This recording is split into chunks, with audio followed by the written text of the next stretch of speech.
সুপ্রিয় দর্শক, RFL thread pipe late এডিশনে আপনাদের স্বাগতম।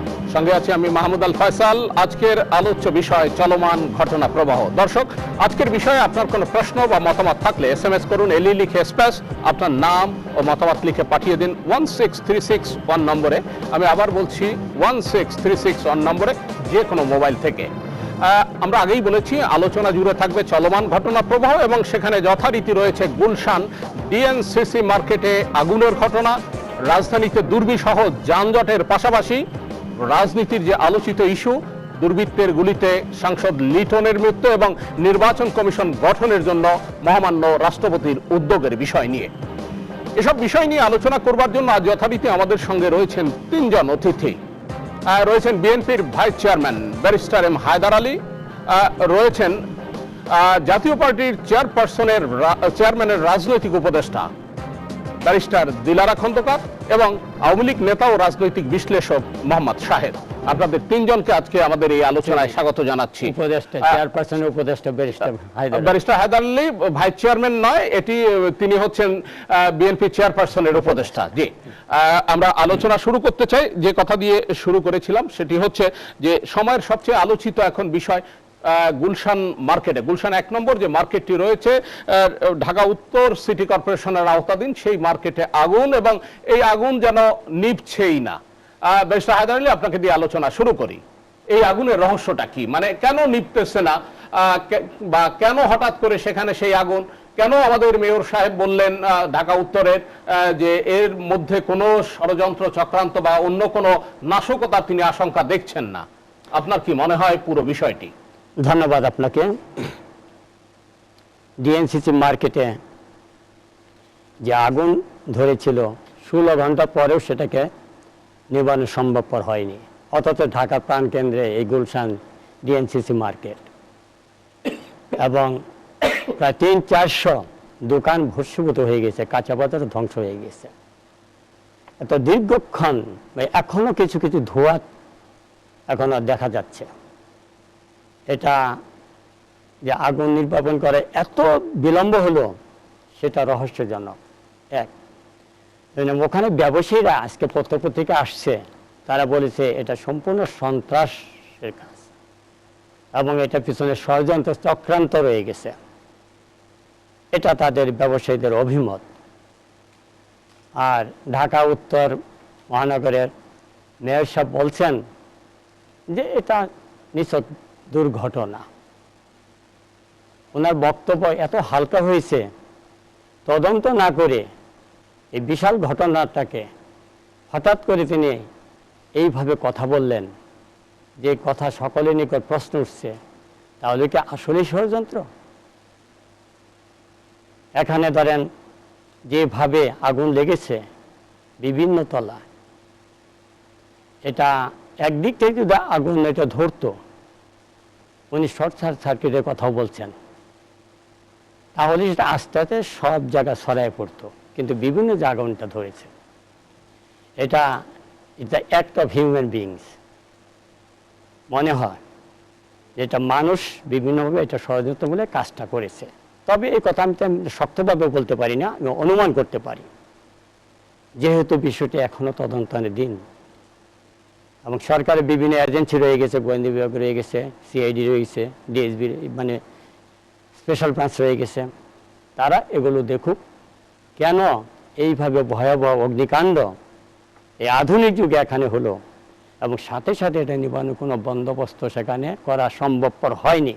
আপনার দল বিএনপির পক্ষ থেকে নিরপেক্ষ তদন্ত কমিটি গঠনের, এবং আমরা দেখি কোনো ঘটনা ঘটবার পরেই কিন্তু আপনারা নিরপেক্ষ তদন্ত কমিটির দাবি জানান। এটা কি দাবি অর্থেই দাবি, নাকি আপনারা মিন করে বলছেন? এটা আসলে মিন করে বলা হচ্ছে এই জন্যে যে বাংলাদেশে যতগুলো ঘটনা, দুর্ঘটনা বা নাশকতা ঘটনা ঘটার আগে অনেক রকম মন্তব্য করা হয়, এমনকি সরকারের হাইস্ট পজিশন থেকেও, এটা অমুক দলে করছে বা অমুকে করছে ইত্যাদি ইত্যাদি। এটা না বলে আইন শৃঙ্খলা বাহিনী যাদের এটা দায়িত্ব, তাদেরকে বলতে হবে যে তোমরা ঠিক মতো তদন্ত করো। এখন যে কথাটা আপনি বললেন, অনেক সময় তদন্ত কমিটি করা হয়, তদন্ত রিপোর্ট সেই সূর্যের মুখ আর দেখে না, বা এত এটাকে বিভিন্ন সময় চেঞ্জ করার চেষ্টা করা হয় এবং এত বিলম্ব করা হয় যে এটা মিনিংলেস হয়ে যায়। সেই জন্য কথাটা যে বলা হয়েছে যে সত্যি সত্যি যেন নিরপেক্ষ তদন্ত কমিটি দ্বারা এটা তদন্ত করা হয়, তাহলে সত্যিকারের সুফল পাওয়া যেতে পারে। ব্যবসায়ীরাও নানামুখী সন্দেহের কথা বলছেন। মোহাম্মদ শাহেদ, আপনি যেহেতু আওয়ামী লীগের রাজনীতির সঙ্গে আপনার সক্রিয় সম্পৃক্ততা রয়েছে, আপনি পুরো বিষয়টাকে কিভাবে দেখেন এই গুলশান মার্কেটের? ধন্যবাদ আপনাকে। আমি প্রথমেই আজকে একটুখানি বলে নিই, আজকে ছাত্রলীগের 69তম প্রতিষ্ঠাবার্ষিকী। আমি বাংলাদেশ ছাত্রলীগের যত সদস্য রয়েছেন, যারা জীবিত বা মৃত রয়েছে, মৃত আছে, সকলের প্রতি আমি আমার আন্তরিক শুভেচ্ছা জানাচ্ছি এবং যারা মারা গিয়েছেন তাদের মাগফিরাত কামনা করছি, কারণ ছাত্রলীগ একটি ঐতিহ্যবাহী দল। এখানে আজকে এই যে ঢাকা সিটি কর্পোরেশনের যেই আপনার এই যে মার্কেটটিতে আগুন লেগেছে, এখানে আমি অনেক কথা বলার আমার অবকাশ ছিল, যেহেতু আমি একটি রাজনৈতিক দলকে এখানে রিপ্রেজেন্ট করছি, কিন্তু প্রসঙ্গত আমি কথাগুলো বলতে পারছি না। আজকে ব্যারিস্টার হায়দার আলী যে কথাগুলো বললেন, আমি উনার ঘাড়ের উপরে অনেক দোষ আমি চাপাই দিতে পারতাম, বলতে পারতাম এটা বিএনপির নাশকতা, এটা জাতীয় পার্টির নাশকতা, এটা অনেক কথা বলতে পারতাম, কিন্তু আমি বাকরুদ্ধ। কেন বাকরুদ্ধ? আমাদের মাননীয় মেয়র মহোদয়, যিনি আমাদের দলের সমর্থন পেয়েছেন, তিনি তাৎক্ষণিকভাবে ওইখানে চলে গিয়েছেন, গিয়ে ওইখানে তিনি বলেছেন যে এটি নাশকতা নয়, এটি শর্ট সার্কিট বা অন্য কিছু করতে পারে। আমার কথা হচ্ছে, এটি যেরকম ভাবেই হোক না কেন তার একটি তদন্ত দরকার ছিল, তদন্ত করে আমাদের প্রতিক্রিয়া দেওয়া উচিত ছিল। এতে কি হয় জানেন, এতে মানে দলের ইমেজ একটা নষ্ট হয়। আমার কাছে কথা হচ্ছে, সব বাদ দিলাম আমি, এটা শর্ট সার্কিট হয়েছে না নাশকতা হয়েছে, আমার কাছে কথা হচ্ছে, দেখেন এখানে প্রায় 300 দোকান, 250 থেকে 300 দোকান এখানে পুড়েছে। এই 300 দোকানের সাথে 3000 পরিবার যুক্ত, 3000 পরিবারের সাথে তাদের অনেক আত্মীয় স্বজন মিলে অনেক লোক জড়িত। এদের ভাগ্যের কি হবে? আমাদেরকে এইগুলা নিয়ে ভাবতে হবে, এদের কি পরিণাশ কি হবে। আমি আজকে পত্রিকায় দেখছিলাম, এক ভদ্রলোক, সে কোটিপতি ছিল, বলে যে আমি এখন, আমার কাছে 100 টাকাও নাই। ঠিক আছে, এটা হচ্ছে হৃদয় বিদারক। আপনি শুধু এই ঘটনা নয়, আমি মাননীয় মেয়র মহোদয়কে আপনার অনুষ্ঠানের মাধ্যমে জানতে চাই যে এটি যদি মানে কোনো নাশকতা না হয়, আজকে মিরপুরের শাগুফতা গার্মেন্টসে একটি ভয়াবহ অগ্নিকাণ্ড হয়েছে, তাহলে এটিও কি নাশকতা নয়? আমার কাছে কথা হচ্ছে যে আমি এই যে বললাম, আমি প্রথমেই এটাতে বাকরুদ্ধ হয়ে গিয়েছি। আমি আজকে ব্যারিস্টার হায়দার আলীকে খুব উচ্চ স্বরে বলতে পারতাম যে এটা আপনাদের নাশকতা, এবং আপনি দেখেন ভবিষ্যতে যদি উনি যেটা কথা বলছেন নিরপেক্ষ তদন্ত, এটি যদি নিরপেক্ষ তদন্ত হয়, এটির পিছনে অবশ্যই নাশকতা বেরিয়ে আসবে। কারণ অতীতে অনেক রকম আমরা ভয়াবহ অগ্নিকাণ্ড দেখেছি, অনেক রকম আমরা দেখেছি, অনেক সময় শর্ট সার্কিট থেকে হয়, এটাকে আমি অস্বীকার করছি না, বাট কিন্তু ফায়ার সার্ভিস এখনো পর্যন্ত কিন্তু সেই আগুন কিন্তু নিয়ন্ত্রণে নিয়ে আসতে এই বিষয়টি কেমন যেন একটু ঘোলাটে। হ্যাঁ, ঘোলাটে। আপনি যেরকম সন্দিহান যে সক্ষমতা ফায়ার সার্ভিসের এরই মধ্যে অর্জিত হয়েছে, এরকম একটি মার্কেটে আগুন থামানো তাদের জন্য এই 48 ঘন্টার একটা অগ্নি পরীক্ষার মতো। মানে দেখেন, এই পূর্বে কিন্তু আমরা দেখেছি বড় বড় হাইরাইজ বিল্ডিং এ আগুন লেগেছে, সেই আগুন কিন্তু আমরা নিয়ন্ত্রণে আনতে দেখেছি। হঠাৎ করে এটিকে কেন আমরা নিয়ন্ত্রণে আনতে পারছি না? এটা আপনার যেরকম প্রশ্ন, ব্যারিস্টার হায়দার আলীর যেরকম প্রশ্ন, ব্যারিস্টার দিলারার যেরকম প্রশ্ন, আমারও কিন্তু একই প্রশ্ন। কারণ দেখেন, আমি আওয়ামী লীগ করলেও আমি একজন ব্যবসায়ী, আমি কিন্তু আমার এই জিনিসটাকে কিন্তু আমি টানবো, অবশ্যই টানবো। কারণ একটা ব্যবসায়ী রাস্তায় বসে যাবে, সে ক্ষতিগ্রস্ত হবে, এটা আমরা কোনোভাবে মেনে নিতে পারি না। দেখেন, আমি 2-3টা জিনিস আপনাকে আজকে একটুখানি বলি ফয়সাল ভাই। এই যে গার্মেন্টস শিল্পে যে আজকে আনরেস্ট তৈরি হয়েছে, এই আনরেস্ট তৈরি হতে কারা লাভবান হচ্ছে? কারা লাভবান হচ্ছে? এই যে দেখেন, আজকে এই যে শাগুফতা গার্মেন্টসে যে আগুন লাগছে, আমি একবার একটা হংকংয়ে একটা ট্রেনিংয়ে গেছিলাম, সেই ট্রেনিংয়ে আমাদেরকে 4টা জিনিস বলা হলো। বলে কি? বলে একটা বিজনেস নির্ভর করে হচ্ছে 4টা স্তম্ভের উপরে। কি 4টা স্তম্ভ? কি? দ্য ফার্স্ট স্তম্ভ হচ্ছে দি ওনার, সেকেন্ড স্তম্ভ হচ্ছে যারা ওয়ার্কার, যারা কর্মী, শ্রমিক, তারা। থার্ড স্তম্ভ কি? প্রতিষ্ঠান ইটসেলফ। এন্ড দ্য ফোর্থ স্তম্ভ হচ্ছে ক্লায়েন্টস। তা আপনি যদি ক্লায়েন্টস বাদ দেন, আপনার অর্গানাইজেশনের কোনো মূল্য নাই, অর্গানাইজেশন বাদ দেন, শ্রমিকের কোনো মূল্য নাই, শ্রমিক আর এই 3টা না থাকলে আপনার নিজের কোনো মালিকের কোনো মূল্য, মালিক অর্থহীন হয়ে যায়। তাহলে আপনাকে এই 4টাই দরকার। আজকে দেখেন, এই যে নাশকতাগুলো যে হচ্ছে, আজকে বাংলাদেশ একসময় আমাদের অনেকগুলো ব্যবসা ছিল। কি ব্যবসা ছিল আমাদের? পাটের একসময় ব্যবসা আমাদের ছিল। পাটের ব্যবসা ছিল। Jute was A golden day, but that days has gone. হ্যাঁ, দ্যাট ডেজ হ্যাজ রিয়েলি গন। ওই যে উনি সচিব সাহেব বসে আছেন এখানটা, উনি এটা আমার থেকে আরো ভালো ব্যাখ্যা দিতে পারবেন। ম্যান পাওয়ার, আজকে বাংলাদেশের প্রতিষ্ঠিত ব্যবসায়ীরা একসময় ম্যান পাওয়ারের বিজনেস করছে, that is also gone, but because এটাকে গেট ক্লোজ করে দেওয়া হয়েছে। এখন কি আছে? গার্মেন্টস ইন্ডাস্ট্রি আছে। এই গার্মেন্টস ইন্ডাস্ট্রিতে একসময় বলা হতো কি আমাদের লো কস্ট লেবার বলে আমাদের কাছে আসতেছে। সরি, এখন এইগুলা ভিয়েতনামে তৈরি হয়ে গেছে, এখন এখানে শ্রীলঙ্কায় তৈরি হয়ে গেছে, চায়নায় হচ্ছে, চায়নায় তৈরি হয়ে গেছে, ইভেন ইন্ডিয়াতে হচ্ছে। সো এই যে সিগনিফিকেন্ট ভাবে এগুলা ছড়িয়ে যাচ্ছে, আমরা আস্তে আস্তে কিন্তু লুজিং এর দিকে যাচ্ছি। কোথায় মাননীয় প্রধানমন্ত্রী চেষ্টা করছেন এটিকে হাই করার জন্য, সেখানে আমরা কি করছি? বিভিন্ন নাশকতার ষড়যন্ত্র শিকার হয়ে কিন্তু আমরা আরো ডাউনগ্রেডে যাচ্ছি। সতর্ক হতে হবে, অবশ্যই সতর্ক হতে হবে। আবার ফিরবো আপনার কাছে, ব্যারিস্টার দিলারা খন্দকার। ধন্যবাদ ফয়সাল ভাই। প্রথমেই আমি সমগ্র দেশবাসীকে আমাদের ইংরেজি নববর্ষের শুভেচ্ছা জানাচ্ছি, হ্যাপি নিউ ইয়ার। তারপর আমি একটু ধন্যবাদ, যেহেতু আমি একটা রাজনৈতিক দল এখানে রিপ্রেজেন্ট করছি, একটু ধন্যবাদ আমার তৃণমূল পর্যায়ের নেতাকর্মীদেরকে না দিলেই নয়, কারণ আপনারা জানেন আমাদের 1 জানুয়ারিতে 31তম প্রতিষ্ঠাবার্ষিকী পালন করেছি সফলতার সহিত। জনসমুদ্র দাওয়াত দেওয়া হয়েছিল, হয়তো আপনারা জাননি। এনিওয়ে, তো এখানে সেই প্রতিষ্ঠাবার্ষিকী আমরা সফলভাবে আমরা পালন করেছি এবং সমগ্র দেশ থেকে মানে জনসমুদ্রে পরিণত হয়েছিল। সেজন্য আমি জাতীয় পার্টির সর্বস্তরের তৃণমূল পর্যায়ের নেতাকর্মীকে আমার ধন্যবাদ এবং শ্রদ্ধা জানাচ্ছি। শুরুতেই আজকের যে টপিকটা আপনি শুরু করেছেন সেটা হচ্ছে আমাদের এই যে ডিএনসিসি মার্কেটের গুলশান 1 নম্বরের যেটা পুরো ছাই হয়ে গেল। 309টা দোকান পুরো ছাই হয়ে গেছে। আর স্বভাবতই গুলশানের মতো একটা এলাকায় একটা দোকান মানে কিন্তু কোটি কোটি টাকার বিজনেস।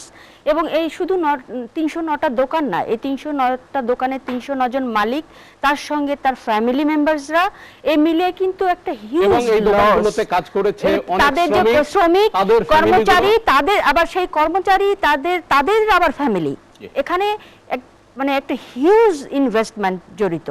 তো আমি প্রথমেই তাদের প্রতি যারা এই নাশকতা, আমি এখনই বলতে চাই না, এই ঘটনার সঙ্গে যারা ক্ষতিগ্রস্ত হয়েছেন তাদেরকে সমবেদনা জানাচ্ছি। আমি আমার অন্তঃস্থল থেকে সমবেদনা জানাচ্ছি। আর ভাই যেটা বলেছেন, আসলে আজকের এই ঘটনার সঙ্গে কিন্তু আমরা 3টা রাজনৈতিক দলের রিপ্রেজেন্টেটিভ এখানে আছি, কিন্তু কারোই কিন্তু কোনো বিষয়ে দ্বিমত করার এখানে কোনো উপায় নেই। কারণ এটা একটা এমন বিষয় যে আপনাকে আমরা 3 জনই, এবং শুধু 3 জন না, আপনি সহ আমরা 4 জনই কিন্তু এটাতে একমতে হতে বাধ্য। কারণ এটা মর্মান্তিক ঘটনা, এটাকে কোনোভাবেই মেনে নেওয়া যায় না, এটাকে কোনোভাবেই মেনে নেওয়া যায় না। তবে অগ্নিকাণ্ডকে না এই দীর্ঘসূত্রিতাকে, মানে এখনো আগুন যদি অগ্নিকাণ্ডটা আমরা জানি না এটা নাশকতা কি না, যদি এটা নাশকতা হয়ে থাকে অবশ্যই গ্রহণযোগ্য নয়। তবে সমস্ত ব্যবসায়ীরা কিন্তু বলছেন এই অগ্নিকাণ্ড পরিকল্পিত। পত্রিকাগুলো আমার সামনে আছে, এখানে কিন্তু সমস্ত দোকান মালিকরা বলেছেন যে এটা শুধু এই মার্কেটটা যারা ভাঙার চেষ্টা করেছিলেন এরাই তাদের সঙ্গে জড়িত। আবার এদিকে আমাদের মেয়র সাহেব কিন্তু বলেছেন যে এটা নাশকতা না, যেটা ভাই বলেছেন। হ্যাঁ, তো দুদিক থেকে কিন্তু আমি কিন্তু খুব রেলিভেন্টলি ব্যাখ্যা করেছি। হ্যাঁ, ব্যাখ্যা করেছেন। তো এখানে কিন্তু আর আমাদের কিন্তু পুলিশ কমিশনার সাহেব নিজে, আমি মিডিয়াতে দেখেছি, উনি বলেছেন যে প্রধানমন্ত্রী স্বয়ং এটাকে মনিটরিং করছেন। তো যেখানে প্রধানমন্ত্রী স্বয়ং মনিটরিং করছেন, আই হোপ এখানে কেউই যদি নাশকতা হয়ে থাকে, আই উইশ কেউ এটাকে অ্যাভয়েড করতে পারবে না। আমি আপনার সাথে সাবসিকুয়েন্ট ইন্টারাপ্ট করি। আমাদের একটা সমস্যা কি জানেন, আমাদের সবকিছু মাননীয় প্রধানমন্ত্রীকেই সমাধান করতে হয়। আমি কি বলি, আমাদের সবকিছু মাননীয় প্রধানমন্ত্রীকে সমাধান করতে হয়। এখানে আমাদের একটা সমস্যা হচ্ছে, বেসিক সমস্যা হচ্ছে, এটা আপনার দল, আমার দল বা ওনার দল, আমার নেত্রী এক ধরনের কথা বলবে, আর আমাদের দেশের মধ্যমপন্থার কিছু নেতা আছে সেই কথাটাকে চেঞ্জ করে এমন একটা জায়গায় নিয়ে যাবে যে আমার নেত্রীর কথাটা আর ঠিক থাকে না। তো যা হোক শাহেদ ভাই, আমি যেটা বলতে চাচ্ছি যে এটার সুষ্ঠু তদন্ত হওয়া দরকার। যদি এটা নাশকতা হয়ে থাকে, দে মাস্ট বি পানিশড। এবং যারা ক্ষতিগ্রস্ত হয়েছেন আমি তাদের জন্য মানে কি বলবো, এটা ক্ষতিপূরণ দাবি করছি। যারা এটার সঙ্গে জড়িত যদি নাশকতা হয়ে থাকে তাদের শাস্তি দাবি করছি এবং সুষ্ঠু তদন্ত দাবি, এবং এই তদন্ত যেন ওই যে আমাদের বাংলাদেশ ব্যাংকের রিজার্ভ চুরি কিংবা হচ্ছে আপনার ওই কি বলে এটাকে শেয়ার মার্কেটের টাকা চুরি বা অন্যান্য ব্যাংকের রিজার্ভ চুরি, সেই রকম তদন্ত যেন না হয় এবং সেইভাবে যেন তদন্ত রিপোর্টটা যেন আটকে না থাকে। না, তদন্ত রিপোর্ট যেন আটকে না থাকে। আমি বলছি বলি ডক্টর ফরাসউদ্দিন সাহেব কদিন আগে বলেছেন আমার কাছে রিপোর্ট আছে কিন্তু আমি এখন প্রকাশ করব না। অর্থমন্ত্রী বলেছেন স্বয়ং নিজে, আমি রিপোর্ট আমার হাতে কিন্তু আমি এখন প্রকাশ করতে পারবো না। তো এই ঘটনার সেই রকম যেন কেউ না বলার সুযোগ পায় যে রিপোর্ট আমার হাতে কিন্তু আমি প্রকাশ করতে পারবো না। আমি এই ঘটনা হবে না, মাস্ট বি পাবলিশড। আমি একটু বলি আপনাকে, আওয়ামী লীগের পক্ষ থেকে অনেকেই গিয়েছেন সেখানটা, বিএনপির পক্ষ থেকে মির্জা ফখরুল ইসলাম আলমগীর গিয়েছেন সেখানটা, আপনার দলের যিনি চেয়ারম্যান তিনি একজন আমাকে শেষ করতে দেন। হ্যাঁ ঠিক আছে। তিনি এখনো কিন্তু ঘটনাস্থল পরিদর্শন করেননি, উনি কিন্তু প্রধান বিরোধী দলের নেতার হিসেবে ভূমিকা পালন করছেন। কেন তিনি সেখানে গেলেন না এটা কি একটু বলবেন? হ্যাঁ, কেন গেলেন না আমি এটা বলছি আপনাকে। কারণ আমি একটু আগে অফ ইয়ারে ফয়সাল ভাইকে বলছিলাম যে আপনারা জানেন উনি কিন্তু আমাদের বাংলাদেশের আমার নেতা পল্লীবন্ধু আলহাজ হুসেন মোহাম্মদ এরশাদ বর্তমানে যতটুকু অ্যাজ পার আই নো বাংলাদেশের সবচেয়ে বয়োজ্যেষ্ঠ রাজনীতিবিদ। আমি বলতে দেন আমাকে। তো এটা যেরকম আমরা এখনো নাশকতা বলছি না, দেয়ার ইজ অ্যান অ্যাক্সিডেন্ট। তো আমি যেটা আপনাকে বলছি, রিসেন্টলি আমি একটু আগেও বলেছি যে আমাদের প্রতিষ্ঠাবার্ষিকী হয়ে গেল। এটা দেখেন এত বিশাল একটা কর্মযজ্ঞ ছিল আমাদের আর এত বিশাল প্রোগ্রাম, স্বভাবতই উনি এই বয়সে এসে ওনার উপর দিয়ে একটু সামান্য ধকল গেছে, যার কারণে উনি সিক। আমি বলি উনি একটু অসুস্থ, উনি একটু সুস্থ হলে আমার মধ্যে কাল পরশুর মধ্যেই উনি ওখানে ভিজিটে যাবেন। আমার সঙ্গে ওনার সুপ্রিয় দর্শক, আরএফএল থার্ড পার্ট লেট এডিশনে নিচ্ছে একটা বিরতি, ফিরবো শিগগির, সঙ্গেই থাকুন। দেখছেন এসএটিভির রাতের আয়োজন RFL third part late edition. আবারও ফিরবো আলোচনায়, তবে তার আগে এরই মধ্যে অনেক দর্শক আমাদের সঙ্গে এসএমএস এর মধ্য দিয়ে সংযুক্ত হয়েছেন। তার কয়েকটি এসএমএস পড়ে নিতে চাই। রেজা তিনি বলছেন, fire tragedy demands inquiry, so long let us refrain from debate on it. এইটার উপর তিনি বিতর্কই চেয়েছেন একেবারে। খোকা তিনি বলছেন, অবশ্যই দৃষ্টি ডিএনসিসি মার্কেটের আগুন এবং আগুন নিভানোর প্রক্রিয়া রহস্যজনক, তদন্ত নিরপেক্ষ না হলে তদন্ত করে কোনো লাভ নেই, যে কথা আপনারাও স্পষ্ট করে বলছেন। আমরা আরেকটি বিষয় নিয়ে আলোচনা করতে চাই। নগর জীবন এখন চলাচল এ মাথা থেকে ও মাথা দুর্বিষহ হয়ে গেছে।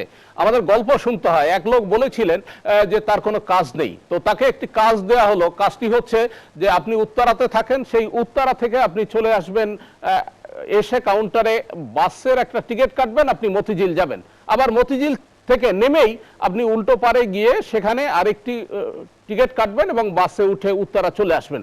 আপনি দেখবেন যে আপনার কাজ হয়ে গেছে, অর্থাৎ আপনি দিনভর এই কাজেই ব্যস্ত থাকবেন।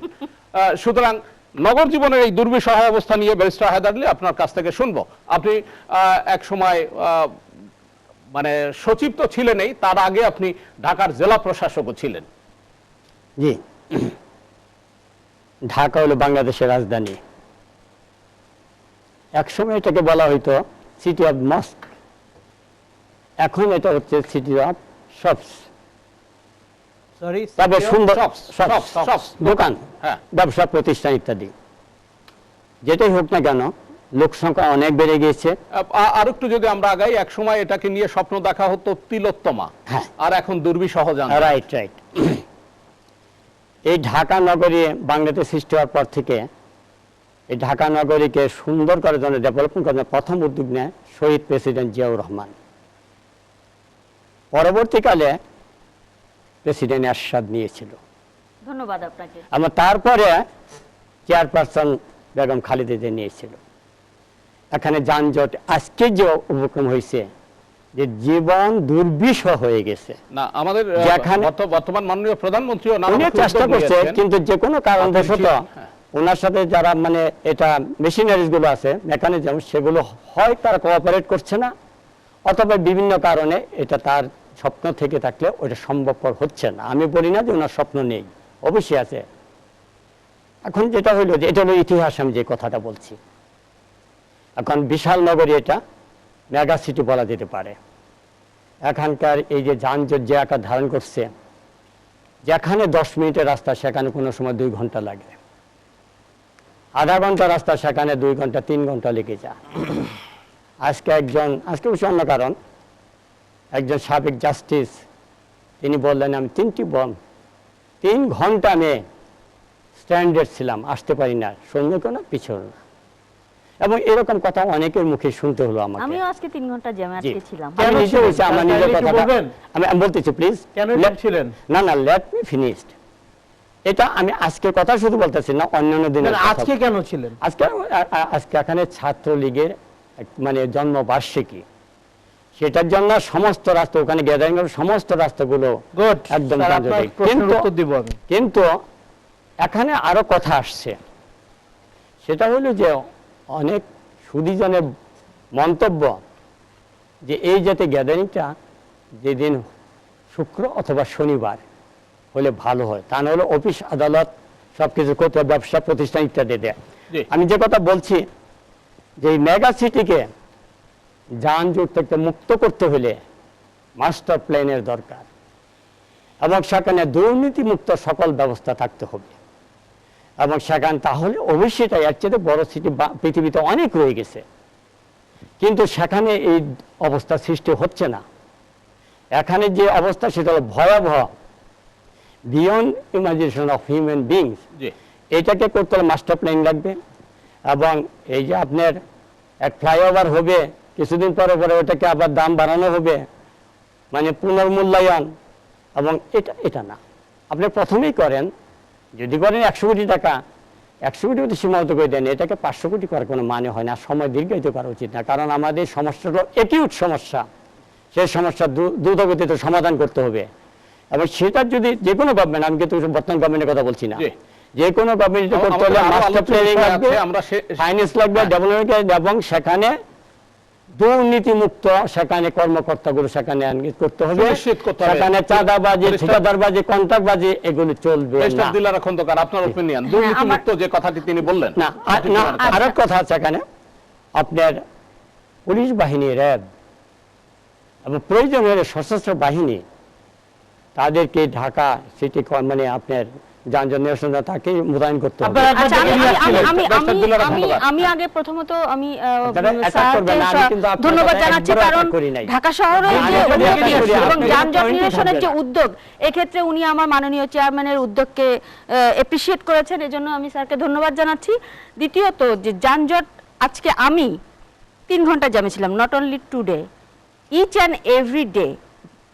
যেরকম আমি একজন ব্যারিস্টার, সো কোর্টে গেলে আমার বাসা কলাবাগান, ওখান থেকে আসতে রেগুলারলি মিনিমাম 1.5 থেকে 2 ঘন্টা, 2.5 ঘন্টা, যেতে 2 ঘন্টা, আসতে 2 ঘন্টা, সো 4 ঘন্টা আমার এখানেই শেষ। আরেকটা কথা যেটা উনি স্যার যেটা বলেছেন যে দুর্নীতির ব্যাপারে, আমি যেটা আসলে বলতে চাই যে আমাদের মাননীয় প্রধানমন্ত্রীর বেশ কিছু উদ্যোগ, অনেক বড় বড় উদ্যোগ উনি নিয়েছেন, অনেক বড় বড় কাজে উনি প্রকল্পে হাত দিয়েছেন। কিন্তু আমি মাননীয় প্রধানমন্ত্রীর কাছে আজকে এই প্রোগ্রামের মাধ্যমে সবিনয় অনুরোধ জানাতে চাই যে আপনার উদ্দেশ্য সৎ, আপনি দেশকে নিয়ে স্বপ্ন দেখেন, ঠিক আছে, প্রত্যেকটা রাষ্ট্রনায়কই দেখে, হ্যাঁ, কারণ ওই পজিশনে যিনি যান তিনি কিন্তু অবশ্যই দেশকে নিয়ে ভাবেন, সে যেই হোক না কেন। কিন্তু এই বড় বড় উদ্যোগ, বড় বড় ফ্লাইওভার, বড় বড় রোডস অ্যান্ড হাইওয়ে কোনো কিছুই কাজে লাগবে না যদি আমাদের সেগুলো কাজে না আসে। আগে যদি আমরা এত ফ্লাইওভার ছাড়াও যদি 10 মিনিটের রাস্তা 20 মিনিটে যেতে পারতাম, ওটা ভালো ছিল, নাকি এত বড় বড় ফ্লাইওভার, রোডস অ্যান্ড হাইওয়েজ করে আমরা 10 মিনিটের রাস্তা 2 ঘন্টায় যাচ্ছি, কোনটা বেটার? তো এত কিছু করে কোনোই লাভ হবে না যদি সেটা জনগণের কল্যাণে না আসে। এগুলো করে এই যে উন্নয়ন, যে এত বড় বড় প্রজেক্ট, এগুলো তখনই সুফল বয়ে আনবে যখন এগুলো জনগণের কাজে লাগবে। জি, তো আবার এত ফিরবো এত আপনার টাকা কাছে। পয়সা খরচ করে করে শুধু শুধু জাস্ট নট যে আই ওয়াশ করার জন্য না, যে আমার গভর্নমেন্ট এই করলো, আমার গভর্নমেন্ট এটা করেছে, আমার গভর্নমেন্ট ওটা করেছে, এগুলো জনগণের কল্যাণে কাজে লাগাতে হবে। ঠিক, এবং সেই জন্য মাননীয় প্রধানমন্ত্রীর কাছে আমার আরেকটা অনুরোধ, যে আপনি সব জায়গায় উনি আমার সিনিয়র স্যার যেটা বলেছেন যে দুর্নীতিমুক্ত, হ্যাঁ সব জায়গায় দুর্নীতি আছে, সব সরকারের আমলেই কম বেশি কিছু না কিছু থাকে। মাননীয় প্রধানমন্ত্রী অত্যন্ত, আমি জানি যে ওনার সদিচ্ছা আছে, সব জায়গাকে দুর্নীতিমুক্ত করতে হবে এবং মানুষের সেটা করা কল্যাণের সম্ভব জন্য হলে কিন্তু, হ্যাঁ, এগুলো একটু মানুষের বলা কল্যাণে ভালো কাজে হবে। লাগবে। জি, মোহাম্মদ শাহেদ। সরি, আমি একটু পলিটিক্যাল বক্তব্য দিব, কারণ কথা হচ্ছে যে এই কথাগুলোর উত্তর দিতে হবে। ব্যারিস্টার হায়দার আলী অত্যন্ত বিচক্ষণ একজন। ফ্লোর কিন্তু আপনার জন্য উন্মুক্ত। না, আমি সেটাই। পলিটিক্যাল দেবেন কি ডিপ্লোম্যাটিক সেটাই। দেবেন, এই বিষয়টি, হ্যাঁ কারণ ব্যারিস্টার হায়দার আলী অত্যন্ত বিচক্ষণ একজন কি বলে সাবেক আমলা। সাবেক আমলা। হ্যাঁ, শীর্ষ পর্যায়ের আমি আমলা। স্যারকে একটু তথ্য আগেই সচিব বলছিলেন, ছিলেন, তথ্য একাধিক সচিব, মন্ত্রণালয়ের একাধিক সচিব মন্ত্রণালয়ের ছিলেন। সচিব ছিলেন। স্যার কতগুলো কথা বললেন, আমি কথাগুলোতে খুব আহত হলাম এবং এট দি সেম টাইম ব্যাহত হইলাম। আপনি উন্নয়নের ধারায় প্রেসিডেন্ট জিয়াউর রহমান সাহেবকে নিয়ে আসলেন, উন্নয়নের ধারায় প্রেসিডেন্ট এরশাদ সাহেব, যাকে আমরা স্বৈরা শাসক বলে কথা বলি, তাকে নিয়ে আসলেন, অথচ আপনি একবারও বঙ্গবন্ধুর নামে আপনি বঙ্গবন্ধুর কথা বললেন না। আমি বলিনি, আমি একটু বলি স্যার, আপনি আপনার সময় ইন্টারাপ্ট করেন, হয়তো করতেন। আমি আপনার কথা ইন্টারাপ্ট করিনি। আচ্ছা। বঙ্গবন্ধু যখন বাংলাদেশের একটা ভঙ্গুর দেশ, সেই দেশটাকে যখন গড়ে তোলার জন্য চেষ্টা করছিল, সেই জায়গাটাতে কিন্তু আপনি একবার অ্যাড্রেস করলেন না। আপনি আপনার দলকে রিপ্রেজেন্ট করলেন, পাশাপাশি একজন স্বৈরা শাসককে আপনি রিপ্রেজেন্ট করলেন। এই জিনিসটা কিন্তু আপনার কাছ থেকে আমি আশা করি নাই স্যার। আপনি আজকে বললেন যে ছাত্রলীগের জন্মবার্ষিকী উপলক্ষে আপনি 3 ঘন্টা জামে ছিলেন, আন্দোলন করেছিলেন। আপনারা যেদিন রাস্তায় গাড়ি ঘোড়া মানুষ পর্যন্ত পুড়িয়ে মেরেছিলেন, সেদিন কি আপনাদের যানজট তৈরি হয়নি? সেদিন আপনাদের যানজট কোথায় ছিল? সেদিন আপনি ব্যারিস্টার হায়দার আলী কেন টেলিভিশন সেটে বললেন না যে আজকে আমরা এই 92 দিনের আন্দোলনের কারণে আজকে আমাদের এইগুলা করলেন? ছাত্রলীগ বাংলাদেশের একটি ঐতিহ্যবাহী লীগ, হয়তোবা হতে পারে, আমি স্বীকার করে নিচ্ছি, ছাত্রলীগের যারা আজকে নেতা কর্মী তারা এক জায়গায় সমাবেশ হয়েছে, আজকে হয়েছে। আপনাদের যখন বিএনপি সমাবেশ হয় তখন কি এরকম হয় না? হেফাজত ইসলামের আন্দোলন যখন বাংলাদেশে হইলো, হঠাৎ করে আপনার নেত্রী দূতের মতন আবির্ভূত হয়ে কি করলেন? উনি বললেন যে বিএনপি সব চলে যাও, হেফাজত ইসলামের আন্দোলন। সেদিন কি ঢাকা শহর অবরুদ্ধ হয়নি? আপনি প্রশ্ন তো সাথে আমার দিব না, প্রশ্নের পরে উত্তর দিব। কথা না, আমার কাছে কথা হচ্ছে এই ধরনের কথা হ্যাঁ, আপনার কাছে এখন আশা দিব করি না, না। পরে দিব। পরে দিলে আমাকে সময় দিতে হবে। আমাকে আমার একটি কথা হচ্ছে যে আজকে এই যে আজকে ঢাকা শহরের ফ্লাইওভার নিয়ে ব্যারিস্টার দিলারা কথা বললেন, আজকে ফ্লাইওভারে কি আমরা কি এটার কোনো সুফল পাচ্ছি না? আপনি বলেন তো, যাত্রাবাড়ি যে ফ্লাইওভার, আজকে যাত্রাবাড়ির যে সমস্যা ছিল, সেই সমস্যার 90% সমাধান আমরা করতে পারছি। ব্যারিস্টার দিলারা বলছেন যে এগুলোকে কাজে লাগানো। আমি একটু বলি, হ্যাঁ, আমার সময় বললেন না, আপনার সময় আপনি বলেন। তারপরে আজকে মহাখালীর যে ফ্লাইওভার, আজকে খিলগাঁর যে ফ্লাইওভার, এগুলো তো আমাদের উন্নয়ন, দৃশ্যমান উন্নয়ন হচ্ছে। না, না, এই যে সেটা থেকে অস্বীকার করছে না। এখান থেকে বেরোয় আমি বাসায় যাব, এই যে আপনার হাতির ঝিল আমাদের দৃশ্যমান উন্নয়ন, জি। আপনার পদ্মা সেতু, আপনার এইগুলা কি আমাদের উন্নয়ন না? এগুলাকে কেন আপনারা স্বীকার করেন না? আপনারা এগুলাকে কেন অস্বীকার করেন? এই যে আপনারা যাকে স্বৈরশাসক সেটা তো বলছেন আজকে তার প্রশ্ন দৃশ্যমান না। উন্নয়নের লিস্ট নিয়ে এসেছি, না, না, আপনি না, পড়ে সেটা তো দেখেন। এরকম হাজারো লিস্ট বাংলাদেশ যাকে আওয়ামী লীগের স্বৈরশাসক আজকে বলছেন ব্যারিস্টার দিলারা, তার এরকম- উন্নয়নের লিস্ট এরকম আমি হাজারো দিয়ে গেলাম, লিস্ট পড়ে আপনাদের দেখেন। রয়েছে। আপনাদের নেতা তো সকালে এক কথা বলে, দুপুরবেলা এখান থেকে সরে যায়। এটা হচ্ছে আপনাদের বেসিক প্রবলেম। ঠিক আছে, আমি কাউকে নিয়ে কোট করে কথা বলতে চাই না। উইথ ডিউ রেসপেক্ট, জ্যাম এরশাদের প্রতি আমি শ্রদ্ধা রেখে বলতেছি, উনি বাংলাদেশের সবচেয়ে প্রবীণ রাজনীতিবিদ। আপনি বলেছেন হ্যাঁ, তার যে থেকেও দেশে- প্রবীণতম যে দেশে রাজনীতিবিদ আমাদের অর্থমন্ত্রী রয়েছেন। আমি তার প্রতি ডিউ রেসপেক্ট রেখে বলতেছি, তার যে রাজনীতিটাকে, এটাকে এত আচ্ছা, আমি ফুলায় পরে উত্তর ফাঁপায়, দেব। ফুলায় ফাঁপায়, তার এই রাজনীতিটাকে আপনারা ঝগড়া কলঙ্কিত করবো করেন। না, আমি উত্তর পরে দিব আমাদের আপনাকে। আমাদের এই আলোচনা হ্যাঁ, চলবে। এটা তো একটা হবে না। বিরতির পরে এসে হ্যাঁ, আবার উত্তর আমি আপনাদেরকে দিব, শুনবো। আপনার লেট এডিশনে অবশ্যই দিচ্ছি দিবেন। আরেকটি বিরতি, সঙ্গেই থাকুন। দেখছেন এসএটিভির রাতের আয়োজন RFL thread pipe late edition. আমরা আবারও ফিরছি আলোচনায়, অনেক বিষয় নিয়ে আলোচনা করবার কথা। তারপরেও সেটা হয়েছে যে আপনি যখন বক্তব্য রাখছিলেন তখন এক পর্যায়ে আমরা আপনি বলেছেন, আবার আপনি বলবেন মোহাম্মদ শাহেদ। না, ধন্যবাদ আপনাকে। বিষয়টা হচ্ছে যে দেখেন, উন্নয়নের কথা যখন আসে, বাংলাদেশের স্বাধীনতার পরে বেশ কয়েকবার বেশ কয়েকটি দল ক্ষমতায় ছিল। তার মধ্যে প্রথম বাংলাদেশ আওয়ামী লীগ কিছুদিন ক্ষমতায় ছিলেন, বঙ্গবন্ধুর হত্যার পরে। তারপরে আমরা দেখেছি যে জিয়াউর রহমান সাহেবকে কিছুদিন ক্ষমতায় দেখেছি, তারপরে দেখেছি আমরা এরশাদ সাহেবকে কিছু ক্ষমতায় দেখেছি, তারপরে আবার আমরা বিএনপিকে ক্ষমতায় দেখেছি, আওয়ামী লীগকে ক্ষমতায় দেখেছি, পুনরায় বিএনপিকে ক্ষমতায় দেখেছি, আবার আওয়ামী লীগকে ক্ষমতায়। এর মধ্যে আবার কিছু অনির্বাচিত মানে অগণতান্ত্রিক সরকারকে আমরা ক্ষমতা দেখেছি। কম বেশি উন্নয়ন সবাই করার চেষ্টা করেছেন। এরকম এরশাদ সাহেবের আমলে ঢাকা শহরে অনেক উন্নয়ন হয়েছে, অনেক বিশেষ করে বেড়িবাঁধগুলা এরশাদ সাহেবের আমলে হয়েছে। এগুলা তারা প্রশংসার দাবিদার। এগুলা আরেকটি জিনিস হচ্ছে যে দেখেন, এখানে উন্নয়নের কথা হলে আমাদেরকে যেটি করতে হবে, এখানে বিএনপি, আওয়ামী লীগ, জাতীয় পার্টি এগুলা কোনো ফ্যাক্ট না। এখানে কথা হচ্ছে যে নগর পরিকল্পনাবিদরা তারা কি বলতে চায়, তাদের মাস্টার প্ল্যান কি, আমাদেরকে সেটিকে নিয়ে আমাদেরকে আগাতে হবে। উন্নয়ন তো কোনো না কোনো গভর্নমেন্টের আমলে হবেই। বিএনপির আমলে হয়তো কম হয়েছে, আওয়ামী লীগের আমলে বেশি হচ্ছে, জাতীয় পার্টির আমলে হয়তো কম হয়েছে, আওয়ামী লীগের আমলে তো বেশি হয়েছে, কারণ Awami League is the longest আপনার একটি ক্ষমতায় আছে, তো তাদের উন্নয়ন তো হবেই। আরেকটি জিনিস হচ্ছে মাননীয় প্রধানমন্ত্রী যে জিনিসটি ইমপ্লিমেন্ট করার চেষ্টা করছেন, যে উনি উন্নয়নের ধারাটাকে কিন্তু বজায় রাখার চেষ্টা করছেন। আরেকটি জিনিস হচ্ছে দুর্নীতি। দুর্নীতির প্রসঙ্গে আমি বলবো না যে বর্তমানে দুর্নীতি হচ্ছে না বা দুর্নীতি মুক্ত সমাজ হচ্ছে, আমি এই কথাটিকে আমি স্বীকার করব না। দুর্নীতি অবশ্যই হচ্ছে, দুর্নীতি সব আমলে হয়েছে। সব আমলে হয়েছে বলে যে আওয়ামী লীগ আমলে হইতে হবে এমন কোনো কথা নেই। হ্যাঁ, দুর্নীতি অনেক জায়গায় হচ্ছে, কিন্তু দুর্নীতির পানিশমেন্টও কিন্তু হচ্ছে, বর্তমানে দুর্নীতি দমন কমিশন এগুলাকে কিন্তু খুব কঠোর হস্তে ধরছে।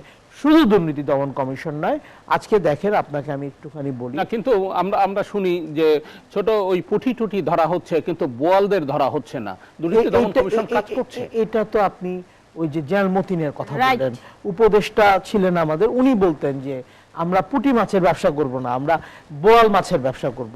আসলে ব্যাপারটা হচ্ছে যে দেখেন, দুর্নীতি আক্ষরিক অর্থে যদি চিত্র দেখেন, তাহলে আজকে অর্থমন্ত্রী নিজে বলেছেন 4000 কোটি টাকার দুর্নীতি কোনো দুর্নীতি না। আমি কথাগুলোকে একটু আমি তো অ্যাডমিটেড ফ্যাক্ট কথা বলছি। আমি বাংলাদেশে যে ধরনের দুর্নীতিগুলো হয়েছে, অতীতে হয়েছে, সেগুলোর তো কোনো হিসাব নেই। বর্তমানে যেগুলো হয়েছে সেটার হিসাব আছে এবং এগুলো কিন্তু জবাবদিহির মধ্যে আনা হচ্ছে। আবার ফিরবো আপনার কাছে, ব্যারিস্টার দিলওয়ারা খন্দকার। হ্যাঁ, প্রথমেই আমি শাহেদ ভাইকে ধন্যবাদ জানাচ্ছি। উনি বোধহয় ওনার ভুলটা বুঝতে পেরে এরশাদ সাহেবের উন্নয়নের প্রসঙ্গ এনে ওনার কিছুটা উদাহরণ, না কিছুটা এক্সাম্পলস উনি দিয়েছেন। আচ্ছা, না আপনি যখন আগের সেশনে যে গলাবাজি করে আমার মাননীয় চেয়ারম্যানকে স্বৈরশাসক বলতেছিলেন, হ্যাঁ, কিন্তু কিভাবে স্বৈরশাসক হলেন বলেন? তার থেকে আপনারা এখন present government are the past government কিসে কম ছিলেন বলুন? কিসে কম ছিলেন? আমার মাননীয় চেয়ারম্যানকে যে স্বৈরশাসক বলেন আপনারা কথায় কথায়, 82 to 90, হ্যাঁ, বৈধভাবে অ্যাপেলেট ডিভিশন থেকে সেটা 86 থেকে ধরা হয়, বাট আমি ধরছি যে তার 9 বছরের যে শাসন 82 to 90, কোন কোন গ্রাউন্ডের উপরে তারা আপনারা তাদেরকে স্বৈরশাসক বলেন এবং তাদের থেকে প্রমাণ করেন এই প্রোগ্রামে, বা আরেকটা ডাকেন ডিবেট করেন, past government and the present government কি করে তার থেকে বেটার গভর্নমেন্ট আপনি বলেন। আরেকটা হচ্ছে যে আমি যেটা মানে বলতে চাই, ফয়সাল সাহেব আমার উত্তর দেওয়ার সময় দিবে? আমি কিন্তু সময়ের ফ্রেমে বন্দী থাকবো, কারণ একটা নির্ধারিত সময় আমাদের অনুষ্ঠান শেষ করতে হবে। আমি ওনাদেরকে 30 সেকেন্ডে একটু এই পর্ব শেষ করেন, আমি আরেকবার ফিরে আসতে চাই আপনার কাছে। কোন বিষয়টা? উন্নয়নের বিষয়টা। হ্যাঁ, উন্নয়নের বিষয়টা ফাইনালি আমি আগেও বলেছি, আমার যে উন্নয়ন, হ্যাঁ উন্নয়ন আমি কিন্তু আগেও বলেছি সব সরকারের আমলেই কিন্তু উন্নয়ন কম বেশি কিছু না কিছু হয়। তবে আমার চেয়ারম্যানের আমলে, আমার জাতীয় পার্টির শাসন আমলে কি কি উন্নয়ন হয়েছে এই প্রোগ্রামের মাধ্যমে আমি তার পুরোটা বলা সম্ভব হবে না। আমি এটা আপনাদের জন্য রেখে যাচ্ছি, বিশেষ করে শাহেদ ভাইয়ের জন্য। উনি একটু দয়া করে দেখে নিলে আমি সংসদে থাকলে পঠিত বলিয়া গণ্য বলিতে পারিতাম। যে আমরা সাইডলাইনে চলে গেছি বিশালভাবে। যে আলোচনার বিষয় হলো ঢাকা শহরে যে যানজট, সেটা নিরসন। তো অন্যান্য কথা হচ্ছে, এখানে পলিটিক্যাল কথা হচ্ছে, আমার বিভিন্ন কথা বলছে, অন্যান্য কথা বলছে, পদ্মা সেতুর কথা বলছে। এটা তো আজকে আলোচ্য বিষয় নয়। আলোচনা হলো যে ঢাকা শহরে যানজট কিভাবে মুক্ত করা যাবে, জনজীবনকে কিভাবে রক্ষা করা যাবে। ওটা তো সেটা নগর বলতে। পরিকল্পনা না বিদ্যা না না, চলছে, এটা তো সেটা আলোচনা আলোচনা চলছে, কিন্তু ওইটা বলেন না, তা তো বলেন না। তবে কোনো কিছু আপনারা অন্যদিকে যাচ্ছেন কেন? রাজনীতির উদ্বেগ কিছু না। শোনেন, রাষ্ট্র শাসন করে রাজনীতি আচ্ছা, না, উনি বলছেন রাজনীতি নিয়ে কথা বলা যাবে না। কেন কথা বলা যাবে না? আপনি তো আপনাকে- নিজেও রাজনীতিবিদ। আপনাকে যে কথাটা বলতেছি যে আলোচনা বিষয়বস্তুতে সকল সীমাবদ্ধ থাকা দরকার। জি এখন আপনারা এই যে বাকি দুজন যে আমাদের সম্মানিত অতিথি, তাদেরকে অনেক সময় দিয়েছেন, সেই তুলনায় আমাকে অনেক কম দিয়েছেন। এখন বাকি পুরো সময়টা আমি নিব। যে যে এখন এই আপনারা পারবেন স্যার, বিএনপি জোর করে নিতে পারে স্যার, এটা আপনাদের না না, এটা আপনাদের ধারা। আবার পলিটিক্যাল আসে বললেন, পলিটিক্যাল আসবেন না। সজ্জার মুলুক তার, আপনারা যুক্তির সাথে জোর করে কথা নিয়ে বলেন। নিতে চান। আমরা একটু আরো দুটি বিষয় নিয়ে আলোচনা করতে চাই। এক হচ্ছে সাংসদ লিটন দুর্বৃত্তের গুলিতে যে নিহত হয়েছেন, খুবই এটি একটা নির্মম ঘটনা। আমরা আলোচনা করতে চাই মহামান্য রাষ্ট্রপতি নির্বাচন কমিশন পুনর্গঠনের যে উদ্যোগটি নিয়ে একটা নতুন আশার আলো সঞ্চারিত হয়েছে জনমনে, সে বিষয়ের উপর যদি আপনি একটু আলোকপাত করেন। বেশ আমি সাহায্য দুইটা বলার আগে যে দুইটা পয়েন্টস আপনার আলোচনা করতেছিলাম, যেখান থেকে সকাল অন্যদিকে চলে গেছে, আমি বলবো প্রথম হইল যে এই যে ডিএনসিসি যে আপনার অগ্নিকাণ্ড হয়ে গেল, এখানে নিউট্রাল ইনকোয়ারি হতে হবে। এক, দুই নম্বর হলো এদেরকে কম্পেনসেশন দিতে হবে, শর্ট টার্ম এবং লং টার্মে। প্রথমে তাদের চলার জন্য, পরে তাদেরকে আবার ব্যবসা প্রতিষ্ঠার জন্য তাদেরকে অনেক টাকা ক্ষতিপূরণ দিতে হবে আপনারা রাষ্ট্র ফান্ড থেকে। তৈরি করেন, না না না প্লিজ, সবাই মিলে ফান্ড না না তৈরি করি প্লিজ, তারা। কথা বলতে দেন প্লিজ, তা নাহলে সবকিছু অন্যরকম হয়ে যাবে। কি হয়ে যাবে এই, স্যার? আহা, আসল পয়েন্ট থেকে অন্য পয়েন্ট আলোচনার বিষয় না এখানে। না, ঠিক আছে, আপনি হ্যাঁ, বলুন। সেগুলো করতে হবে। এবং যারা রিয়েলি যদি কোনো ষড়যন্ত্র এখানে থেকে থাকে, তাহলে তাদেরকে অনতিবিলম্বে আইনের আওতায় আনতে হবে। জি। এই জন্য শাসন। আরেকটা হলো যে মহানগরে যেটা হ্যাঁ, এখানে সাংসদ লিটন এবং মাস্টার বিষয়ে যদি প্ল্যান একটু বলেন। করতে হবে ঢাকা শহরকে কিভাবে যানমুক্ত করা যায়। হ্যাঁ, এবং সেখানে এই মুহূর্তে রাস্তা তো একদিনে হবে না, বা ফ্লাইওভারটা একদিন হবে। এই মুহূর্তে পুলিশ, র্যাব, প্রয়োজনীয় সেনাবাহিনীকে নিয়োগ করতে হবে। জি, আর এই কথা আপনি আগে বলেছেন। রিক্সা বেশি, আমার বক্তব্য হচ্ছে রাষ্ট্রপতির উদ্যোগের বিষয়ে আপনি কিছু বলবেন। সেটা বলবো। হ্যাঁ। এটা বলি আমার রিক্সাকে কিন্তু নিয়ন্ত্রণ সময়ের করতে হবে। ফ্রেমে বন্ধি আমি। আচ্ছা, জি। এখন আপনি যেটা বললেন যে রাষ্ট্রপতি যে উদ্যোগ নিয়েছেন, একেবারে 30 সেকেন্ডে, বেশ আমি বলতেছি, উনি যে উদ্যোগ নিয়েছেন ভালো, সুন্দর। এখানে সকল দলের সাথে মানে গ্রাজুয়ালি তিনি কথা বলছেন এবং সমগ্র জাতি সেগুলো লক্ষ্য করছে, অবলোকন করছে এবং সকলে এটা নিয়ে ডিসকাশন করছে, সকলে আশাবাদী। কাজে এই উদ্যোগটা যেটা হয়েছে, ইতিমধ্যে বড় দল জি। মানে মোটামুটি হয়েছে, একটি বড় দল এখনো বাকি আছে, সেটা হয়ে যাবে। কিছুদিন আওয়ামী লীগ দল, তার সঙ্গে তো আলোচনা বোধহয় এখনো হয়নি, আলোচনা হবে। আগামী 9 জানুয়ারি এই হ্যাঁ, আলোচনা হবার কথা হ্যাঁ, রয়েছে। হ্যাঁ, এবং 11 এগুলো জানুয়ারি, হ্যাঁ। এই যে আলোচনা সকলে অত্যন্ত সন্তুষ্ট চিত্তে এগুলো অবলোকন করছে, তাতে কোনো সন্দেহ নাই। ফলাফল কি হবে না হবে সেটা আমরা দেখবো না, আমরা সবসময় না, ভালো কিন্তু ফলাফলের একটি ভালো কিছু প্রত্যাশা তো আশা আমাদের করব। থাকবে, যে ভালো আপনি কিছু আশা যেটা করব। বলছেন যে ব্যারিস্টার দিলারা খন্দকার। না না, আমার কথা শেষ হয়নি। আমি বলি রাষ্ট্রপতির উদ্যোগ নিয়ে আমি একটু বলতে চাই যে আপনারা জানেন মহামান্য রাষ্ট্রপতির সঙ্গে জাতীয় পার্টির প্রতিনিধি দল 18ই মানে গত মাসের 18 তারিখে সাক্ষাৎ হয়েছে এবং ওখানে জাতীয় পার্টির পক্ষ থেকে আমরা 5 দফা প্রস্তাবনা দিয়েছি। এই 5 দফার মধ্যে আমাদের যেটা আছে যে আপনার একটা নিরপেক্ষ ইসি গঠনের জন্য, কারণ ফেব্রুয়ারিতে শেষ হয়ে যাবে সময়, কারণ একটা নিরপেক্ষ ইলেকশন কমিশন ছাড়া নিরপেক্ষ নির্বাচন অসম্ভব। সো আমরা জাতীয় পার্টি নির্বাচনমুখী দল, আমরা চাই সবসময় সুষ্ঠু নির্বাচন হোক এবং সেই কারণেই আমরা চাই যে একটা নিরপেক্ষ ইসি গঠিত হোক। এবং রাষ্ট্রপতি মহোদয়, মহামান্য রাষ্ট্রপতির কাছে আমরা যে 5 দফা দিয়েছি তার মধ্যে আমরা আরেকটা প্রধান দিয়েছি, যেটা হচ্ছে পুরো নির্বাচন যে প্রক্রিয়াটাকে, এই প্রক্রিয়াটাকে আমরা কিছু রদবদলের একটা প্রস্তাবনা দিয়েছি। তো দিলারা খন্দকার, আপনি যদি আপনার যে নির্বাচনী আসন তার পাশের আসনের সংসদ সদস্য লিটন, হ্যাঁ হ্যাঁ আমি বলছি এই যে নৃশংস হত্যাকাণ্ড, হ্যাঁ আমার এমপি লিটন সাহেব যিনি যাকে হত্যা করা হয়েছে, মারা গেছেন, আমি তার প্রতি এবং তার পরিবারের প্রতি এবং সমবেদনা জানাচ্ছি। এবং ওটা আমার ঠিক পাশের থানা। এটা আসলে কোনোভাবেই মেনে নেওয়ার মতো নয় যে একজন সাংসদ তার ড্রয়িং রুমে বসে মৃত্যুবরণ করবে। তো এতেই বোঝা যায় যে আমাদের দেশের বর্তমান মানে নিরাপত্তা কতখানি ঝুঁকিতে। আমরা সাধারণ মানুষ, এখানে একজন এমপি তার নিরাপত্তা পাচ্ছেন না, আমরা সাধারণ মানুষ কি করে নিরাপত্তা পাবো? মানে আমরা শঙ্কিত, আমরা নিরাপত্তা চাই, আমরা গভর্নমেন্টের কাছে নিরাপত্তা চাই। জনমানুষের নিরাপত্তার কথা বলছেন যে মোহাম্মদ সাহেব, আমরা একেবারে শেষ পর্যায়ে, সময়ের ফ্রেমে আমরা বন্ধি, আপনি 1 মিনিটে বলুন। আমি 1 মিনিটে খালি একটি কথা বলতে চাই যে দেখেন আমরা শান্তি চাই, সবাই শান্তি চাই। সাংসদ লিটন আজকে যেভাবে হত্যাকাণ্ড হয়েছে, ব্যারিস্টার হায়দার আলী সুকৌশলে সেইটিকে উনি এড়িয়ে গিয়েছেন, কারণ উনি এটিকে বলতে গেলে বা বিশ্লেষণ করতে আমি গেলে বলবো, না, আপনি এটিকে আর বলার বলার পরে কোনো আমি সুযোগ বলবো। নেই, আমাকে বলতে দেন। আপনি অত্যন্ত সুকৌশলে এটিকে এগিয়ে গিয়েছেন, কারণ এটি একদম স্পষ্ট, এটি মানে বিএনপি জামাতের কর্মকাণ্ড। সম্পূর্ণ এটা মিথ্যা কথা। আমি একটু বলি, এটা আপনি মিথ্যা কথা বলতে পারেন না, তদন্তের পূর্বে আপনি এটা বলতে পারেন না। তবে আমি বলছি, যেহেতু তার পরিবার থেকে দাবি উঠেছে যে বিএনপি জামাত এইটা করেছে, কারণ দীর্ঘদিন ধরে সাংসদ লিটনের সাথে বিএনপি জামাতের একটি মানে আপনার তাদের মতবিরোধ কিন্তু তাদের মধ্যে ছিল। একবারেই শেষ প্রান্তে আমি একটি কথা সবসময় বলতে চাই, যে আজকে সংসদ লিটনকে হারিয়েছি আমরা 1975 সালে।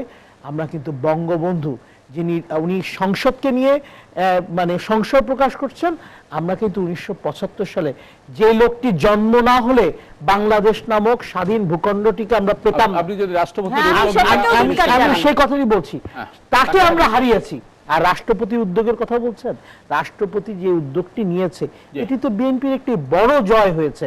কেননা বিএনপি সবসময় বলে যে আমরা মাঠে ঘাটে আমাদেরকে কোনো আলোচনার সুযোগ দেওয়া হয়নি, সেখানে রাষ্ট্রপতি তাদেরকে ডেকে নিয়ে কথা বলেছে, রাষ্ট্রপতিও সন্তুষ্ট প্রকাশ করেছে, বিএনপিও সন্তুষ্ট। আপনাকে অসংখ্য ধন্যবাদ। ব্যারিস্টার হায়দার আলী, আপনি বলতে চাইছেন 30 সেকেন্ডে? হ্যাঁ, লিটন হত্যা এটাই প্রমাণ করে যে বাংলাদেশে আইন শৃঙ্খলা পরিস্থিতি সম্পূর্ণ ভেঙে গিয়েছে।